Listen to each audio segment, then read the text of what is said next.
Hey everyone, my name is Matthew Martinez and I will be discussing the topic of global warming. Now, global warming is a crisis that the world is enduring and will continue to endure if we do not do something to stop it. It is an ongoing crisis met with ignorance and people who are unwilling to see the world survive. Global warming poses problems for our daily lives by disturbing the natural balance of our ecosystems. I want to give insight on how even the slightest change in temperature can have adverse effects on Earth's atmosphere. I will discuss the problem of global warming, the causes of global warming, and what we can do to reduce the outcome of global warming. Now, the issue of global warming may not seem so detrimental to those who are uneducated on the subject matter, but if you pay close attention to the weather patterns throughout recent years, you should notice the differences in temperature as the world ages. To be clear, global warming is the gradual heating of Earth's surface, oceans, and atmosphere is caused by human activity that includes burning of fossil fuels that release carbon dioxide, methane, and other greenhouse gases into the atmosphere.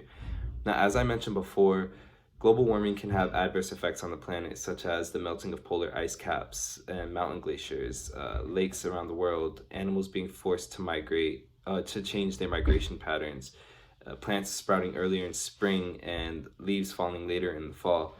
These are all direct effects from the rise in average temperatures and temperature extremes around the world. Now, according to NASA data, 2016 marked the 20th consecutive year that the annual average surface temperature exceeded the 122-year average since record keeping began in 1895. To really put things into perspective, 16 of the 17 warmest years on record have happened since 2001. Accompanied with hotter than normal temperatures are colder than normal temperatures. Now, changes within the climate is a cause of what is known as polar jet streams, which is the boundary between the cold North Pole air and the warm equatorial air to migrate south, bringing cold Arctic air with it. This is the reason for days that are suddenly cold after there's been a streak of warmth. Harsh weather is another effect of global warming, such as fierce hurricanes and thunderstorms becoming more frequent globally. Another feature within the category of harsh weather is lightning. According to a study in 2014, a 50% increase in the number of lightning strikes within the US can be expected by 2100 if temperatures continue to rise. If this is not evidence enough that global warming is an issue that needs to be resolved, then let me break down the causes for you. Greenhouse gases emitted by human activities are the cause. The key greenhouse gases include carbon dioxide, methane, nitrous oxide, fluorinated gases. According to the inventory of US greenhouse gas emissions and sinks, carbon dioxide accounts for about 76% of total greenhouse gas emissions. Methane accounts for 16%, nitrous oxide accounts for 6%, and fluorinated gases account for the remaining 2%. Carbon dioxide, being the largest contributor, is a fossil fuel that may be emitted from the impact of deforestation, which is the clearing of land for agriculture and land use, and the breaking down of soils.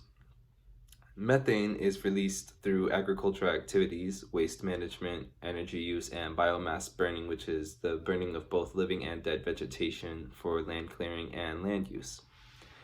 Nitrous oxide is also released from agricultural activities through the use of fossil fuel combustion and fertilizer, which is the main source of these emissions.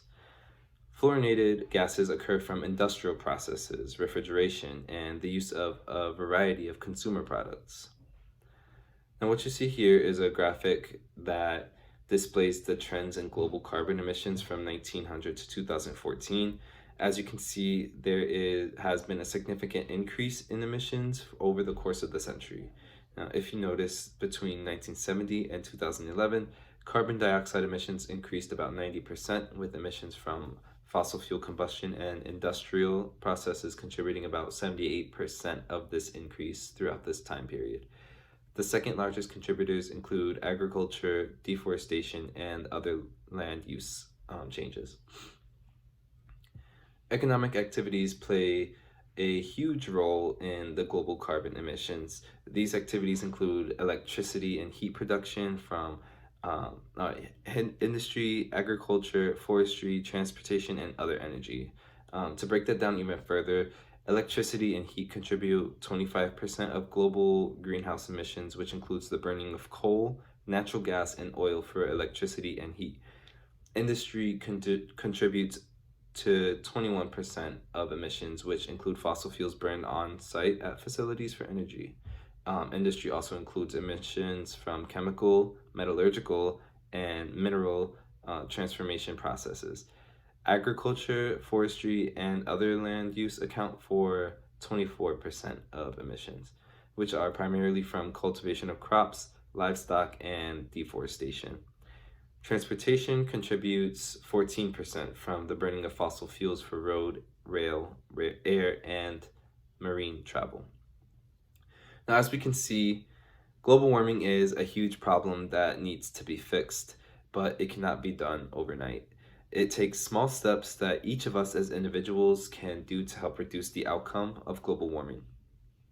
Now, speaking up to your friends and family about being more aware of polluting, as well as voicing to elected officials about enacting new laws on carbon emissions and pollution, those are ways um, of vocalizing how to reduce. Powering your home with renewable energy like wind and solar energy, and or investing in energy efficient appliances can also help reduce emissions.